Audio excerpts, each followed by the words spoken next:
Hello everyone and welcome to my full video conversation with Chad Esker. Chad recently completed the Epic 5 challenge in Hawaii, and this challenge entails that participants complete a full Ironman every day for 5 consecutive days. Chad was one of 10 participants from all around the globe who completed this challenge this year. Even more remarkable than the 703 miles he completed in 5 days is the fact that less than a decade ago, Chad could barely run a mile. He came to the realization one day that his unhealthy lifestyle might cause some health complications. He turned his life around, started to run on a daily basis, changed his diet, and gradually he became more and more fit. He joined a swim team at the YMCA that swam at 5 o'clock in the morning, and through that swim team he was encouraged to do triathlons. He eventually did an Ironman and an Ultra Ironman. In our conversation, Chad talks about mental and physical tenacity and what got him through the hardships that he experienced during the Epic 5 challenge. He explains it got particularly difficult around day 4 when he was terribly seasick. He talks about what propelled him through that 2.4 mile swim, the 112 mile bike ride that followed that, and the full marathon he had to complete after being terribly seasick from the beginning of that day. Chad also talks about what motivates him and how he defines success. If you want something shorter than our full video conversation, I will also have some bite-sized video clips. Those are available on my YouTube channel and website, and I'll have them linked below. Subscribe to The Conversationalist on iTunes and SoundCloud to get the podcast episode for this conversation. That is not just this conversation in audio format. It has a bit more background information on how it took place and more outside research that I add to supplement the actual conversation. So without further ado, here is Chad Esker. I want to start off, Chad, with talking about, if you could take us back 8 years or so to when you kind of turned your life around or started a new path in fitness. Can you talk about that?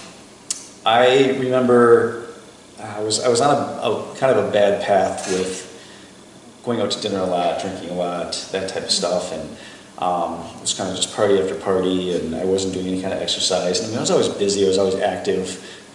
With the house that I live in, it requires quite a bit of work. So it wasn't like I didn't do anything, like I was a couch potato. It was just that I wasn't into fitness. So I was borderline high blood pressure. I had anxiety, had all this stuff. And I remember just waking up one morning, actually it was Labor Day about 8 years ago, when I just woke up and said, that's it. I'm not doing this lifestyle anymore. It's going to change right here and then. And I completely gave up soda.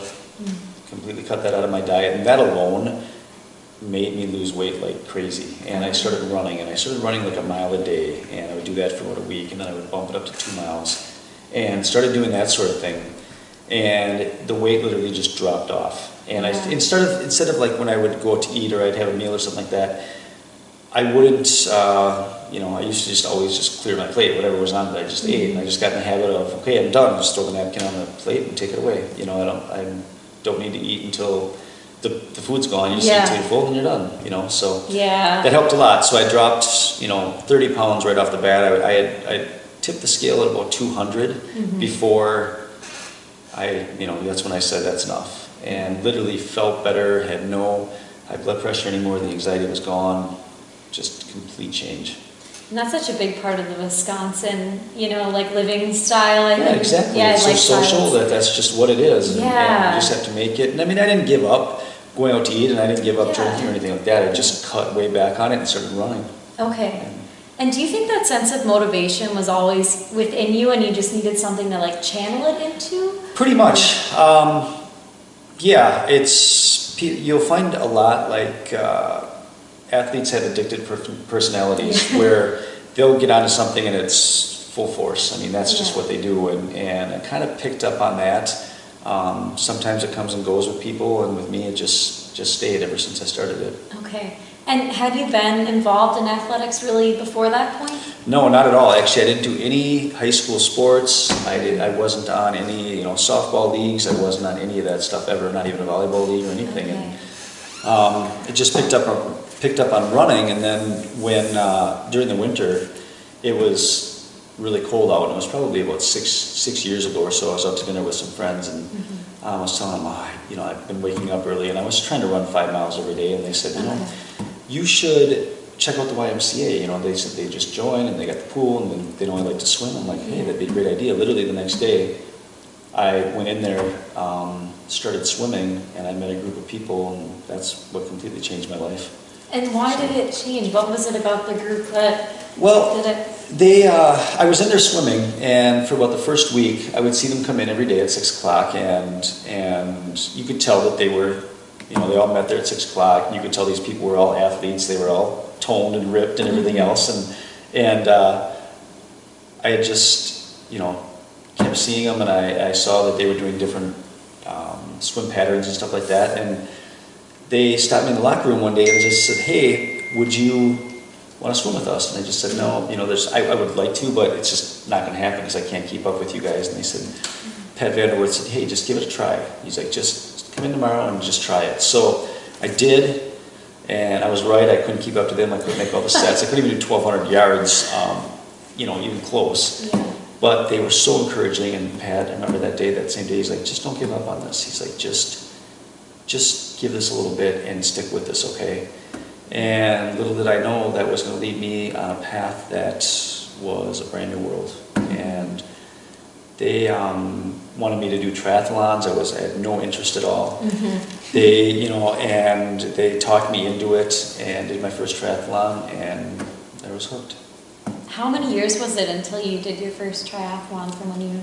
From when I originally started running? Yeah. Probably 4 years. Okay. Yeah. Yeah. So And- how is that like incremental movement towards, so now you've done an Epic 5, and that's in like the span of 8-9 years, how have you kind of incrementally achieved that?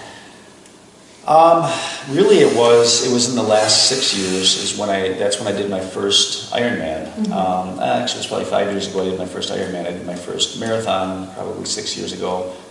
And it was basically encouragement. And everybody just believing in me, and everybody's saying, hey, you know, you should try this, or, you know, whatever. I remember Veronica Lyon, one of the people that we swam with, she's always wanted to do an Ironman, and I said, you know what, if you'll sign up, I'll sign up. And I wasn't thinking she was going to do it, and literally within that week, she found it was called the Greater Floridian in Florida, and she signed up. She's like, let's do this. Yeah. So I did, and when I finished that, it was one of the most awesome experiences ever. I mean, it was a tough, very, very tough, especially coming from Wisconsin. The heat was outrageous, and everything else. So some stuff that we weren't able to kind of acclimate ourselves for, but it was a great experience. And then that next fall, and from there on out, I've done an Ironman every year. Okay. So the ultra stuff came into play when my friend Justin Mulder, who he actually started swimming with us when he was 15. And he was a high school kid that would just be there in the mornings, and we invited him to swim, and he joined our group and became a really good friend. So he had come down and watched Ironman, and when we were finished, he said, you know, you really like doing this endurance stuff. He's like, well, what would you think about an ultra event? And I was like, no, there's just no thought of that.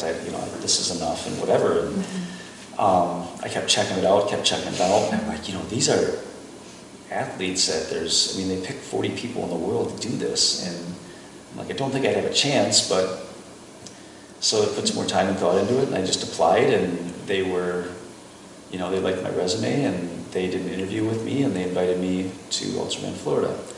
So that was kind of the kickoff.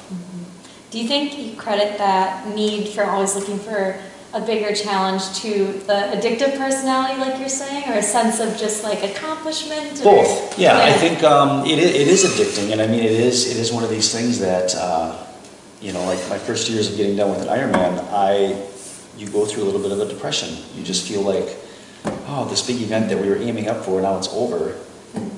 What now? Like, well, what are you going to do? I mean, it's too early to start training for the next one, for the next year. So, and if you have something on the map, if you have something scheduled, it just keeps you going. And so it was interesting to do. I mean, it was interesting just to read up on it and find out more about it, you know, when these ultra events came into play, and I don't know, kind of discovered a talent I never knew I had. Yeah. And before we get into talking about Epic 5, I just kind of want to ask you about the experience of hitting the wall as an athlete and how that's changed for you, because I'm wondering if if you hit fewer walls now than you did when you started, or if you're just better at like overcoming that?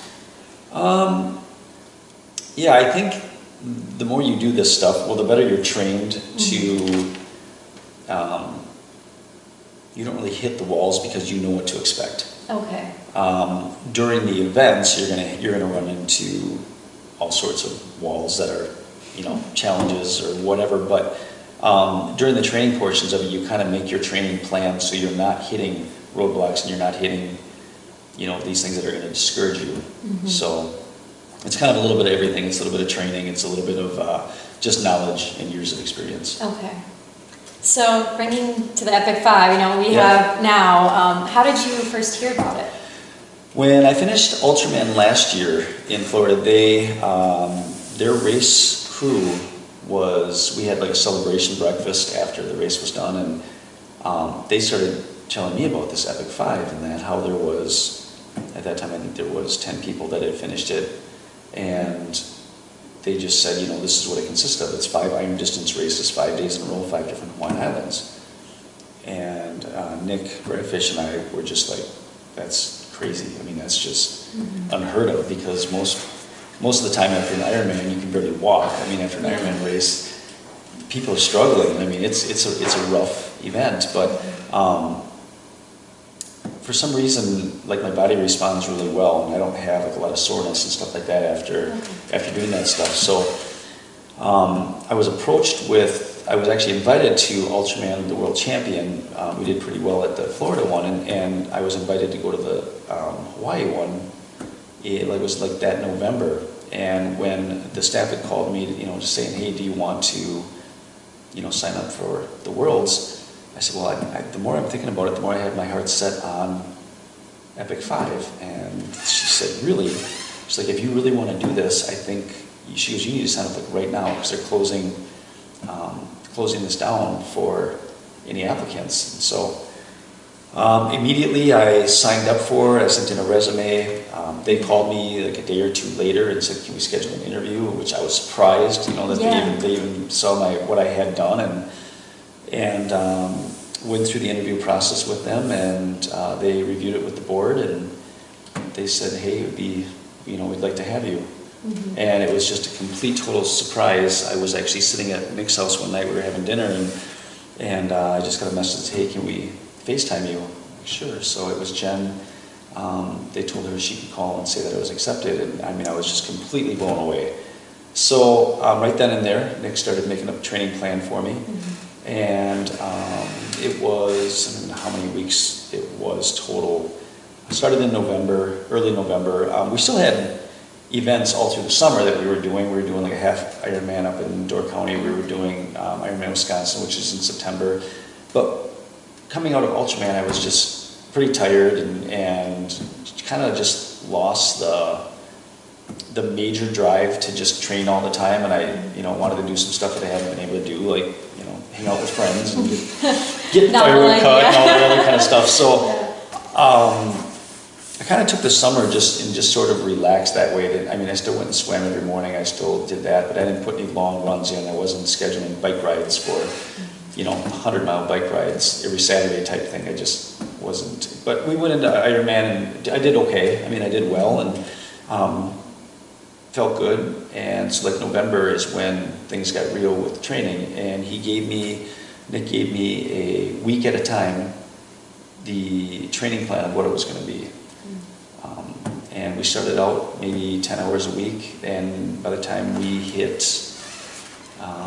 the first part of May, I was up to about 34 hours of training a week. So it was a lot. Yeah. It was a real lot. So I was waking up, some mornings we were waking up at 2 a.m. to be to the Y at 3. We would do a 2-hour run just for sleep deprivation, get used to running while we're super tired. Then we'd go swim. I'd come home and work all day, and then we would do a 5-hour bike ride in the evening on bike trainers here at the house. Oh my gosh. But always had a crew of people. Yeah. Made it great, made it easy. Easier, I should say, and yeah, it was a great experience. Was there ever a moment where you woke up at 2 a.m. or even just after a long day of work and you're on that 5-hour workout at that night, you just thought, what am I doing to myself? Is this worth it? more mentally than physically, I think. It just got to the point where, I mean, I was trying to keep up a household and trying to work, full time and trying to just, trying to do everything. And so there's a lot of things that just had to slide. I mean, my house was not the cleanest. My vehicles kind of didn't get maintained like they usually do. And so there's some things that just had to slide. And there was a few times where I was just tired. I was just beat. And, some of those long training weeks. And then I would have a rest week where we'd cut it down to about 10, 12 hours a week instead of in the 20s and 30s. And I could recover pretty good. So I just learned to deal with it that way. And just, hey, you got a break coming up, try to stay positive. And but I've never really had a day where I woke up and said, I can't make this. It was on the plan, I was going to do it. And I had so many other people that were by my side, I wasn't going to leave them. I wasn't going to say I'm going to be there and then not be there. So, and everybody put so much time and effort into this, and so I had my part to do. Yeah. What was your diet like in that time? How did oh my gosh, that? It was crazy. I definitely switched to like a more fatty type diet. Okay. Like we ate tons of fish, and we meaning like the people that I work out with. Chris Pollock was one of the guys that literally was with me every time we were doing a run or a bike, a swim, anything. We had many days where we're at the Y at 5 o'clock and we're swimming 2.5 miles, and he was there for every one of them. Nick Bradfish too, to start off with, he was every single workout he was there. So I was feeding a lot of people here at night. I mean, we would have salmon, we would have cod, we wouldn't rule out pizza. We had a lot of pizzas. We had a lot of, and literally when I think about it, the amount of calories I was burning, I had to at times just like double even what I felt like eating. I had to before a bike ride, I would eat an entire Jack's pizza, which is like 1,200 calories. It's not, I mean, it's a lot of calories, but considering you'll burn 5,000 calories on the bike in 5 hours, you're still depleted. You're still down. So everything from salads to trying to think of some of the other stuff, just anything. People would bring food over and anything I could. Becca's restaurant, Jason Woman is one of my crew guys, and he owns Becca's, and I used to eat there probably 4 times a week. And he would just he'd bring stuff out here from Becca's or whatever. So a lot of that food, it's great food too. So it's not the greasy burgers and French fries and stuff like that. It's good food. So he was really helpful, and so I probably owe him a lot in back food bills, but otherwise, it was just a lot of food. And anything I could get my hands on, I was eating. And I can imagine that you'd have to eat more than you are hungry for. That's something you hear a lot with athletes who are just constantly burning calories. You don't have the stomach for that, but you're just burning too much that you can't take in and make up for that. So going to the actual Epic 5, how are you feeling leading up to it? So you're on the flight to Hawaii. What are your emotions like? I was kind of all over the board. This had gotten so much attention in our community. Clearly, it did. It just like our community just exploded with this stuff. We had some really great sponsors. We had that helped us out because financially it was crazy. Just to get into this race, and I thought I'd be taking out a loan and just paying for it for the next 5 years is what I really thought. But we had some really great sponsors and just some random people that too were just dropping money, and it was one of the greatest feelings ever. So super proud, super excited. Our crew I knew was going to be outstanding as they were at Ultraman. It was kind of a mixed emotion of, I felt like, I don't know how many times I'm like, I do not deserve this recognition or attention. I'm like, just a common guy here from central Wisconsin. It's like, I was so thankful that everybody was believing in me and thought this was really a neat journey that we were on. And so I was honored. I mean, it was everything. There was so many mixed emotions. There was kids that were, some of the great schools were sending me cards that they made. And I had, before I left, Jason Lohman had throw them in his backpack, and he would give me a few every day, like when we were on the planes and stuff like that. And I just would read through them, and it would choke me up. Just some of the stuff that these people were doing, and that was just what made it so cool. Yeah. And do you think that was a big part of what motivated you throughout the whole Epic 5 process? Without a doubt. Facebook went just crazy. We had a Facebook group, the Chad Esker Chad Esker Epic 5 Challenge Facebook group. Started out with, I think we left Ultraman with probably 400 or 500 members, and before we finished the race, we were well over 1,000, and it just kept going more and more. Channel 9 picked up on it, and all these people, and I just kept getting messages from everybody, you're doing great, you're doing this, and times got very, very tough out there, like really, really tough, like on day 4, and all I could remember was everybody's encouragement, and everybody saying, you got this, and whatever Scott Smolt, whatever his Facebook feed was that day, people were following it, and he, it was just like, it totally is what kept me going. That, and a lot of friends that have disabilities or they have health problems and stuff like that, and I'm like, I think of what they deal with every day, and I'm in pain here for a week, 5 days. It's going to be tough times here, and I'm thinking, man, these people deal with it every day, and what do I have to complain about? So I tried not to ever complain about aches or pains or anything. I just tried not to complain about it, just because I know what other people have to go through. So in spite of all of your preparation, was it harder than you expected? Like, how did it match up with your expectations? It matched up. The first few days were going as planned, and I think we were right on track with what I had in mind. Other than the heat and humidity, we had no way to train for that here. We couldn't acclimate to that. We did go a few days early there just to try to get a little bit of heat acclimation, but we found out my heart rate was spiking quite a bit more than what we anticipated, just to try to cool your body. Your heart's automatically pumping harder, and so that slowed us up a little bit, but very little. And when day 4 came around, that's when things got very real, because I got sick. I got seasick on the boat ride from Molokai over to Maui. Oh, wow. And so before I even was able to swim, I was extremely seasick. Getting off the boat, and then we had to take a bus ride down to where the beach is and immediately pretty much get suited up and get in the water. And when we got there, the beach was I wish I would have had a GoPro to explain what the water was like. And it was so turbulent, and it was just so, I was surprised they didn't cancel the swim. Wow. It was that bad.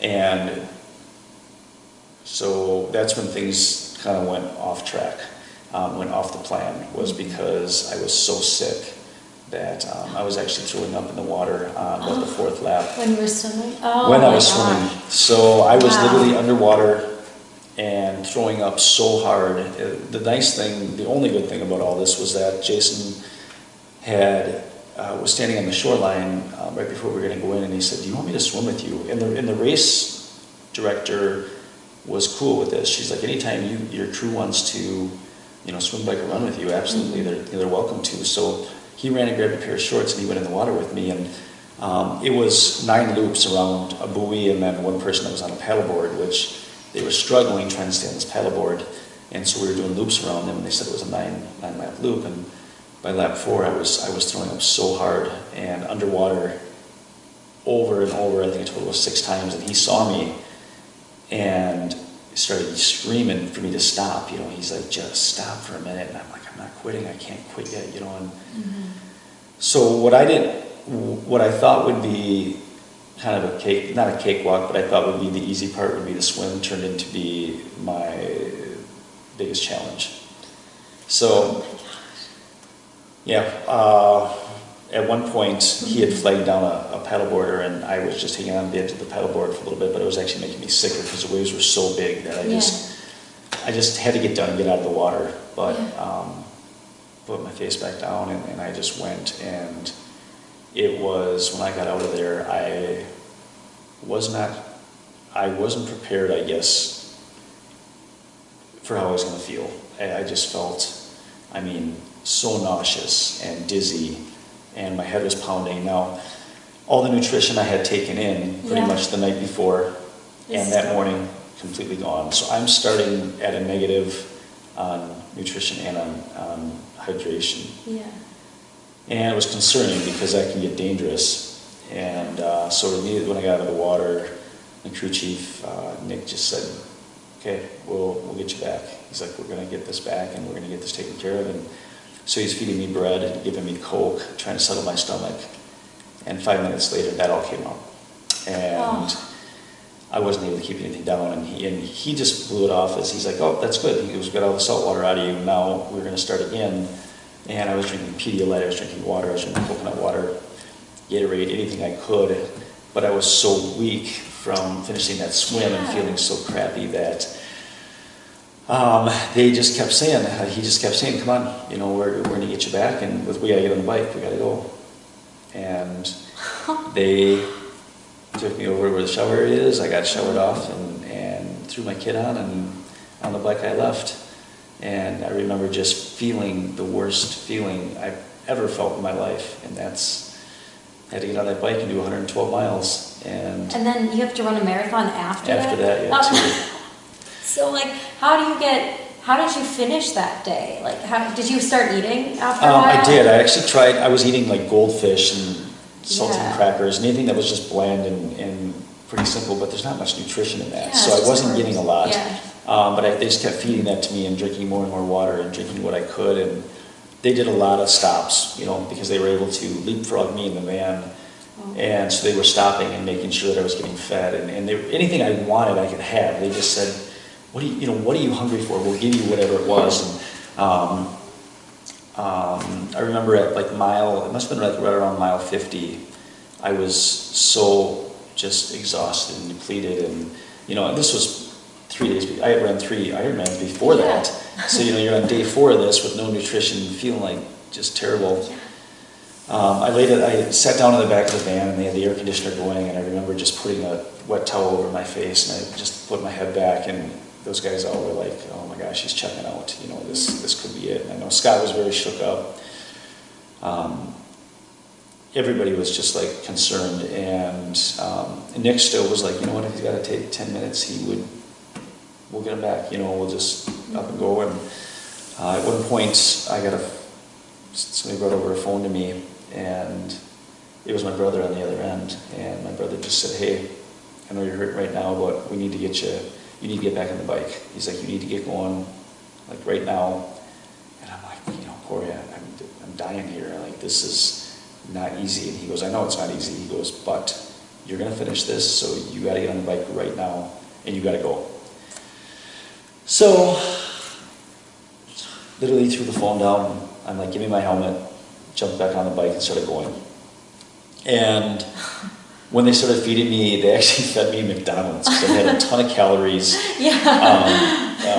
I think they gave me a vanilla shake, and it was like the greatest thing ever because it was cold, it was like filling, bland, and it was like, oh my gosh, and that was like lightning fuel. You know, I started going again, I started feeling better. And another neat thing was, as I was riding on the road, there was somebody hanging out the window with a camera, and she's like videotaping me, and I'm like, who is that? And she stuck her head out. Here it was a friend of mine, Kira Newthall's. Her and her husband were there on vacation. They found me using the tracker that Nick had created, that had like a live tracker everywhere I was going. And so they were able to find it, and they found me, and it was just like so great to see their face. I mean, to see more familiar faces, and you know, from central Wisconsin, what are the odds? You know? Yeah, they're enormous. So they rode with us, and they, you know, they stayed with my crew and rode behind them, and they were stopped at the next pit stop that we took and visited with them and did some high fives and hugs and started just turning around, and literally got back to the transition area after 112 miles, and I felt good. They brought me back literally from the dead. So ready to run a marathon after we that. did the marathon, yeah. So we did the marathon, and I always had somebody with me, and my crew was, again, fantastic, because they were always making sure that they were close to me, and whatever I needed, they were able to get it for me. And when I finished the race that night, one of the course marshals had saw me and she just said, unbelievable comeback. She goes, I just can't believe, I've never seen anybody that sick come back. I said, well, thank my crew. And she goes, well, that's another thing. She goes, I've been doing these races a lot of years and they are the best I've ever seen. And she goes, I mean that. So that's like a shot of adrenaline right there too. Yeah. You're just proud of that. You know, it's like, they are the best. I mean, they were the greatest, and it was neat to see other teams kind of building off of what we were doing. Yeah. So. Do you think you're mentally stronger or physically Both. stronger? I am probably mentally stronger. Yeah, I mean, I gained strength in both. Yeah. But overall, the mental part of it had to kick in, and that's what kept me going. What do you think is success? If you were to define what you feel success is, because I'm thinking, is it running, you know, or is it completing an Ironman a day for 5 days, or is it something more like related to teamwork and being around people? It seems so. For sure, the teamwork. For sure. And that's what I like about the ultra events is I've been doing Ironmans for several years, and I've never walked away from an Ironman race with knowing anybody or knowing their story. And every time, like the 2 times I've done these ultra events, you walk away with 60 new friends, you know, their crew and the athletes, and you just get to know them on such a personal level, and we still stay in contact with each other. And it's just it's like a family versus a race. And our goal was to see everybody get through this race and everybody finish this thing. And they did. And it was just a neat experience. So. And that's the first year that's ever happened, you said, where everybody finished? It was the first year it ever happened, and they said it'll likely never ever happen again. But they just said by day 3 they could tell the way everybody was pulling together and everybody was sharing whatever they could to help everybody out. They said it was unbelievable. You know, it was just words can't even describe it. And they said it was great and excellent experience. And there were people from all around the world in this competition, right? There was people from Spain. There was people from Australia. There was there was 4 people from the U.S., but I'm the only one from the Midwest. Okay. We had one from Texas, we had one from New York, and I think one from California. So kind of all over the place. And so I represented Central Wisconsin, Midwest. And do you feel like what you've learned through these experiences, like ultra events and Epic 5, has that translated in any way to other parts of your life? How you focused on other things? It has, and it's, I don't know, you learn to deal with situations a lot better. Crisis situations really aren't a crisis when you stop and look at things. I mean, it has changed. It's been a huge life-changing event. Both of them have been, and it's always for the better. And you learn from it.